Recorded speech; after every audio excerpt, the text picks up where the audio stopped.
we are not moving in the right direction. I could really care less. We got the newsletter for Dragon Ball Legends, and it still bothers me. Like, sure, Trunks now has his Zenkai.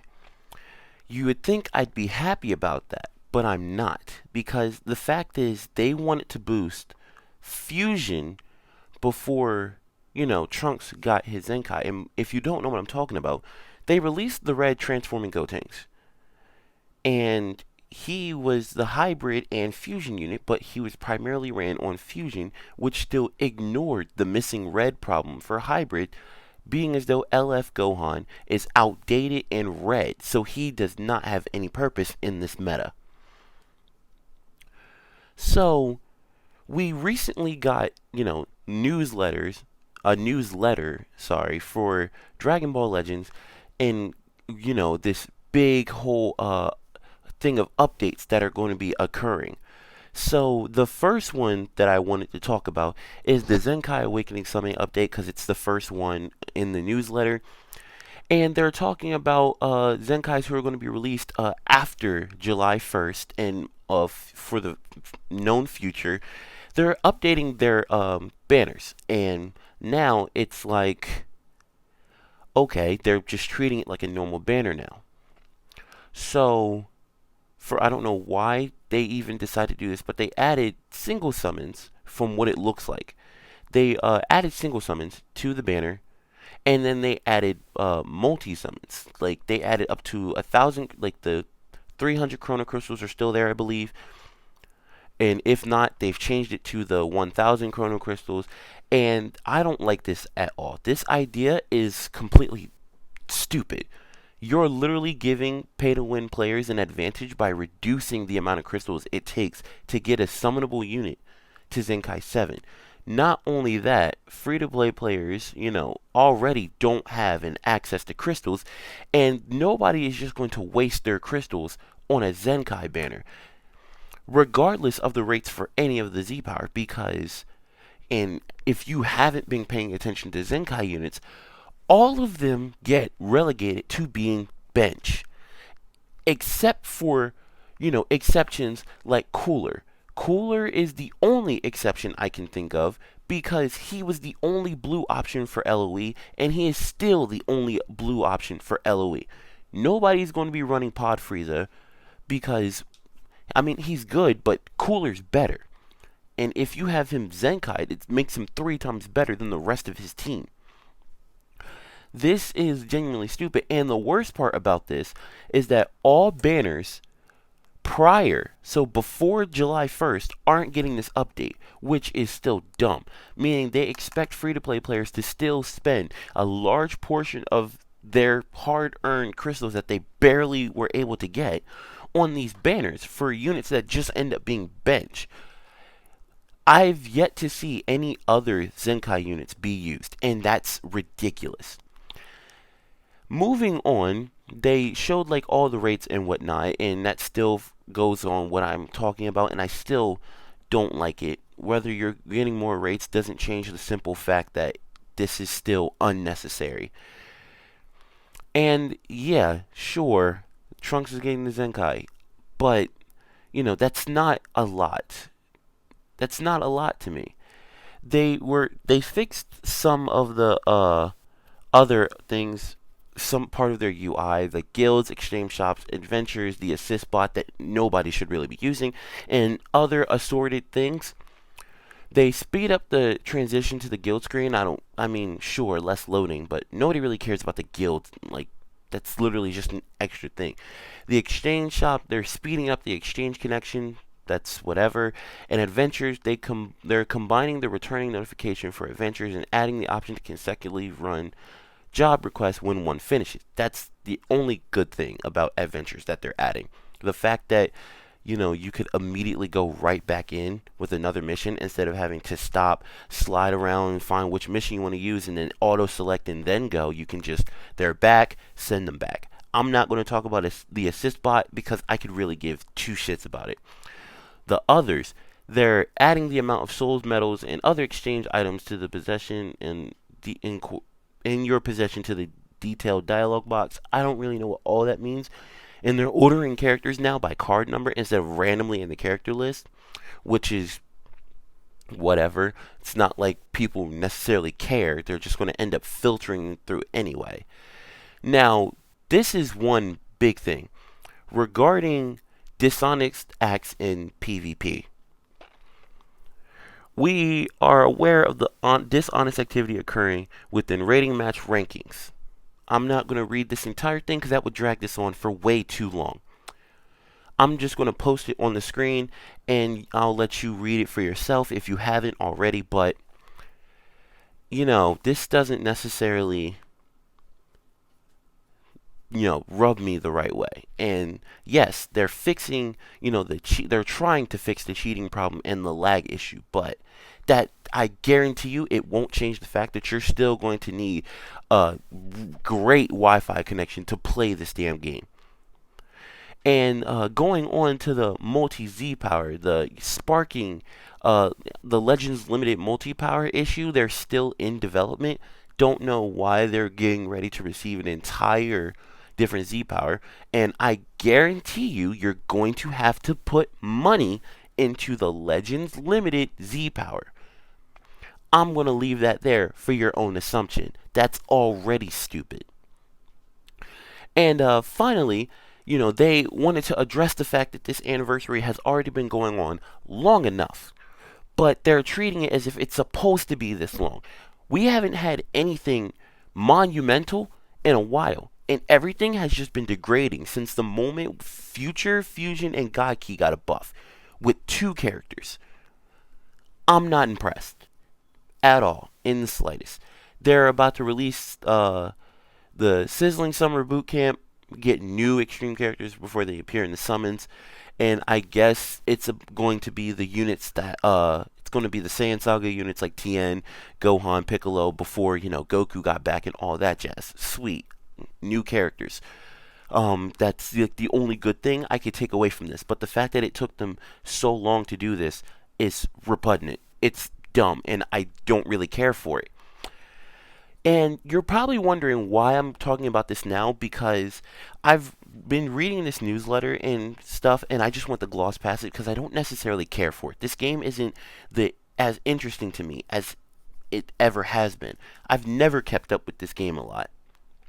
I never really was interested in a lot of the stuff the game had to offer because it didn't captivate me. I was never interested fully in anything. And I would hate to see how far this game is, going to progress the way that it is. I decided that with all of it going on, I wanted to look at the reviews in this game in the actual App Store.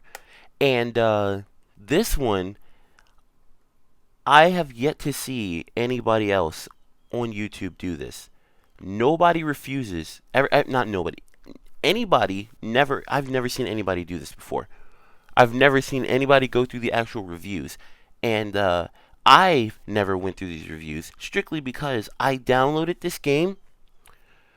I pre-ordered the game. I've literally been playing this game since day one. There were no need for reviews for a game that, got pre-ordered. Can't write a review on something that, you haven't played yet, so I never paid attention. But since then, I've literally been on and off with the, game. I've deleted it because, and I'm going to admit now, whenever my phone was running out of space, this was always the first game to get deleted. I've never had any problems getting rid of this game. I've always, saved the transfer data and all that jazz, and then it went off of my account. It went off of my iCloud account. It went off of my phone. The app was deleted. And then I would go weeks and weeks and weeks. And I was like, you know what? Maybe I should give it a try again. And, I downloaded, deleted again. It's been off and on, and I'm back on it. And I'm already ready to delete it again because it's going to start taking up even more space. But back to what I'm talking about. I started looking at reviews, and I even made one of my own. I gave it a 1 star, and the title of it is Do Not Play This Game. And I'm going to post it up on here right around now, and I just want you to go through this. I posted this review and I wanted to keep it short and sweet just so, people aren't reading an entire essay on why I don't like this game. I could really keep going on, but at the same time, it just sounds like a broken record talking about the same things over and over and over again, and the core is Bandai. But I wanted to go through some of them. One big one that I wanted to start with was, and I've read through a few of these, and I have a few of these saved up on my phone, but one of them that I wanted to, close in on is one of them by this guy named Guido711, and the title of his review is Dokkan Battle All Over Again. And this one I'm just going to read for a second. I've been trying to keep my interest in this game. The only interesting thing about it is its story. The story, in my opinion, was never interesting. Otherwise, I'm almost never on this game anymore because there's no incentive to go for anything, which is very much true. This game is going to end up the same way as Dokkan, where all summoning banners are going to have a small sprinkle of every unit in the game in that banner, and the odds of you getting something new or what you want are next to none. And that part, I'm just going to stop there for a second because Dokkan has had this problem, yes, but they've also tried to fix this problem. They've given us guaranteed multis. There is never not a time where you're not getting an SSR. And regardless of what Guido has to say, Dokkan is always addressing their problems. They may not come out publicly with newsletters and stuff like Netmarble and whatnot, but they're always paying attention to their game, and they always have something going on. They've been paying attention to the rates. Everybody did not like the rates. They fixed the rates and also gave guaranteed SSRs. While those SSRs might be old, you're still getting something, which is better than getting nothing. If you get anything else before that, then sure, congratulations, you got something good. And it's like, and you want to talk about how bad it is, their rates are so much better. You're guaranteed to pull like 3 LRs in a single multi-summon than you are getting 2 LFs in one multi in Legends. I have a lot more reviews that I can go through. I have a good portion, maybe 13 or 14 that I've read through, but I've never seen anybody go through these reviews. And the reviews are what everybody, has chose to look past. There is even one of them, a really big one that I thought was, kind of, impactful to me just because of, what was going on. I don't know if he was telling the truth in this one or not, but this one was from a year ago. I want to say around the time of the first year anniversary by Vinces3. His title was Disappointed. I've been a fan of this series for many years, and he says at 46. I don't know if he's really 46 years old playing Legends, but if he is, that's it. I'm pretty sure there are people who are older playing this game. I've played games most of my life. This game is beautiful and authentic. I love the characters and missions. I'm very impressed with the attacks, voice colorings, and storyline. You have been very thorough and extremely appreciated. I am, however, disappointed with the PvP. I'm sure you already heard this before. I'm repeating anyway. Having your character stand there as your opponent attacks card after card is very frustrating.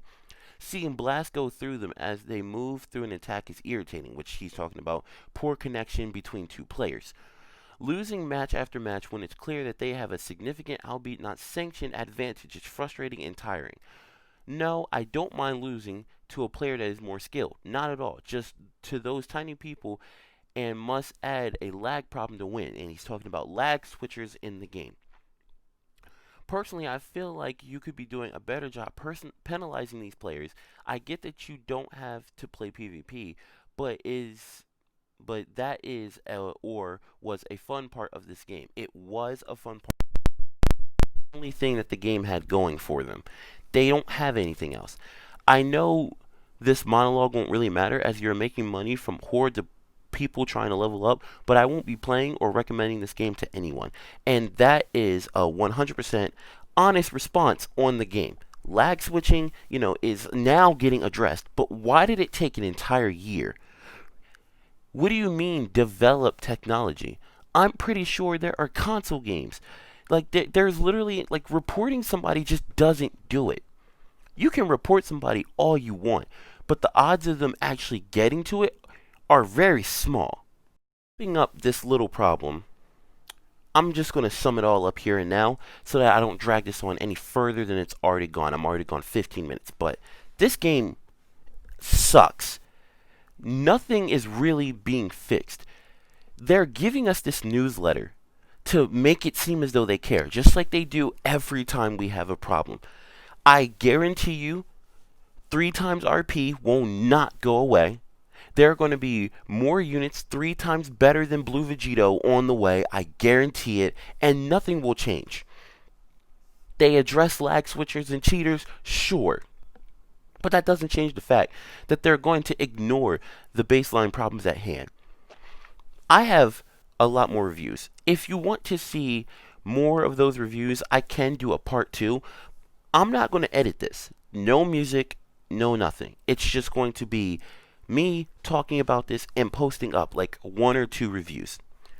If you guys want to see more, make sure you like and subscribe. Hit the notification bell so you know when I do another video, and comment down below if you want to see a part 2. And that's going to be all from me.